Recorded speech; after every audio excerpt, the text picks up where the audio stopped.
اعوذ باللہ من الشیطان الرجیم بسم اللہ الرحمن الرحیم۔ ساتویں جماعت کے عزیز طلباء و طالبات متوجہ ہو جائیں، ہم نے اپنی کتاب میں اخلاق نبوی صلی اللہ علیہ وسلم کے متعلق سبق پڑھا ہے اور آج ہم اس کے سوالات کرنے جا رہے ہیں۔ اس کا پہلا سوال ہے، حضرت محمد صلی اللہ علیہ وسلم کی سیرت پاک کا روشن پہلو کیا ہے؟ اس سوال کا جواب ہے، حضرت محمد صلی اللہ علیہ وسلم کی سیرت پاک کا سب سے روشن پہلو آپ کے بلند اور اعلیٰ اخلاق ہے۔ حضرت محمد صلی اللہ علیہ وسلم کی سیرت پاک کا سب سے روشن پہلو آپ کے بلند اور اعلیٰ اخلاق ہیں۔ اس کا دوسرا سوال ہے، آپ صلی اللہ علیہ وسلم نے مکہ معظمہ سے مدینہ منورہ ہجرت کیوں کی؟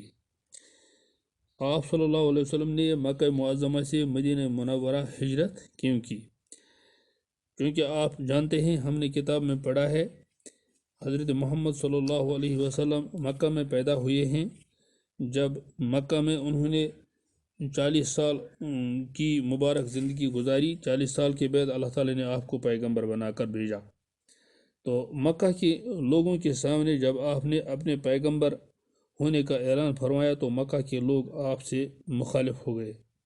مکہ کے لوگوں نے آپ پر ظلم و ستم ڈھائے اور ان ظلم و ستموں سے بچنے کے لیے پیارے نبی صلی اللہ علیہ وسلم نے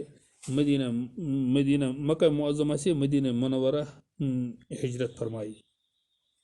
حضرت محمد صلی اللہ علیہ وسلم کی عظیم اور اعلیٰ اخلاق کے 2 واقعات بیان کیجیے۔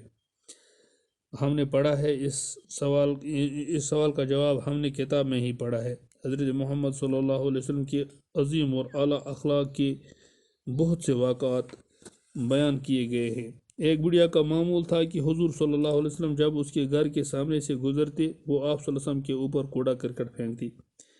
ایک روز جب اس معمول میں فرق آیا، یعنی اس بڑھیا نے کوڑا کرکٹ آپ صلی اللہ علیہ وسلم پر نہیں پھینکا، تو آپ صلی اللہ علیہ وسلم وہیں رک گئے اور معلوم کیا کہ بڑھیا کہاں ہے، جو کچھ خدمت کرتی تھی اس نے وہ خدمت نہیں کی۔